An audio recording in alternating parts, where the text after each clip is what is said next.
செல்வரத்னம் மணிமாறன்னு சொன்னா எனக்கு ஞாபகம் வரதெல்லாம் 10 வருஷத்துக்கு மேலே என்கிட்ட தொழில் செஞ்ச 2 திறமையான நண்பர்கள் தான். ஆனால் இப்போ நான் கேள்விப்பட்டதெல்லாம் யார் உயிரை யாருக்கு எடுக்க போறீங்கன்ற போட்டியை பற்றி தான் இருக்கு. அண்ணே, எல்லா பிரச்சனைக்கும் காரணம் எனக்கு வந்த பெரிய லோல் சரக்கை போலீஸ் பிடிச்சிட்டாங்க. கேஸ் முடிஞ்ச உடனேயும் கோர்ட்டில் அழிக்க சொன்ன மொத்த சரக்கையும் ரொம்ப அவசரமாக போலீஸ்லேருந்து குறைஞ்ச விலைக்கு செல்வா வாங்கியிருக்கான். அப்புறமா நாங்கள் சந்தேகப்பட்டு விசாரிக்கும் போது தான் தெரியுது போலீஸ் இன்ஃபார்ம் பண்ணி சரக்கை மாட்டி விட்டதே இவன் தான்னு. இன்னைக்கு சரக்கோட மார்க்கெட் ரேட்டு 8 கோடி. அண்ணா, நடந்தது இதானே.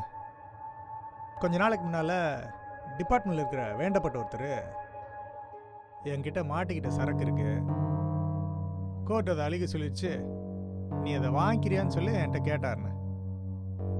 மார்க்கெட் ரேட்டை விட கம்மியாக இருக்குன்றதுனால நானும் வாங்கிட்டேண்ணே.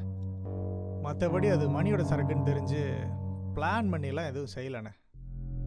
அதான் இப்போ மணியோட சரக்குன்னு தெரிஞ்சிடுச்சுல்ல, அதுக்குண்டான பணத்தை அவனுக்கு கொடுத்துரு. அண்ணா, சொல்கிறேன்னு தப்பாக எடுத்துக்காதீங்க. இந்த தொழிலில் நஷ்டம் ஏற்பட்டுச்சுன்னா இழப்பீடு கேட்கக்கூடாதுன்னு நீங்களே பல தடவை என்கிட்ட சொல்லியிருக்கிறீங்க.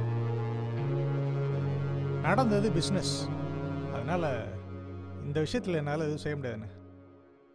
அண்ணே, நீங்கள் கூப்பிட்டீங்கன்றதுனால தான் நான் வந்தேன். நான் கிளம்புறேண்ணே. அண்ணா, நான் சொல்கிற டீலுக்கு மணி ஒத்துக்கிட்டா மொத்த பணத்தையும் கொடுத்துறேண்ணே.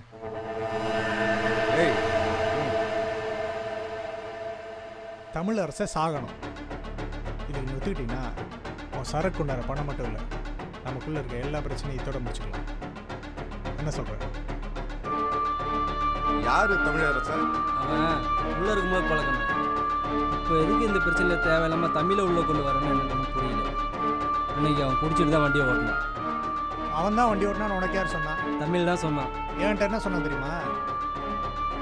இந்த ஆக்சிடெண்ட்டுக்கு எனக்கு எந்த சம்மந்தமும் இல்லை, நான் பணத்துக்கு வேலை செய்கிறவன், கார் ஓட்டினேன்னு சொன்னால் பணம் தரேன்னு சொன்னாங்க, ஒத்துக்கிட்டு உள்ளே வந்தேன்னு என்கிட்ட சொன்னானே. இன்னொரு விஷயமும் சொல்கிறேன். அன்னைக்கு நான் ஜெயிலில் தமிழை பார்க்க வரப்ப ஒன்றை முடிக்கிறதுக்கு அவன் ஒத்துக்கிட்டான். கேட்ட பணம் அதிகமாக இருந்ததுனால நான் ஒத்துக்கல.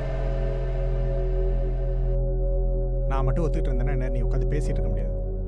எல்லாத்துக்கும் மேலே அவன் என் மேலே கை வச்சிட்டான். அவன் சாவணுண்ணே. நீங்க 2 பேரும் பேசுறத வச்சு பார்க்கும்போது அந்த பையன் அவ்வளோ நம்பிக்கையானவனா தெரியல. இதே மாதிரி ஆட்களை கூட வச்சுக்கிறது எமனை கூட கூட்டிக்கன்னு சுத்துற மாதிரி. எனக்கு என்னவோ செல்வம் சொல்றதான் நல்ல டீல்னு படுது. அதை நீ ஏத்துக்கிறதான் புத்திசாலித்தனம் மணி. சரிண்ணே, நான் விசாரிக்கிறேன். அவன் என்கிட்ட போய் சொன்னான்னு தெரிஞ்சா அவனை நானே முடிக்கிறேன்.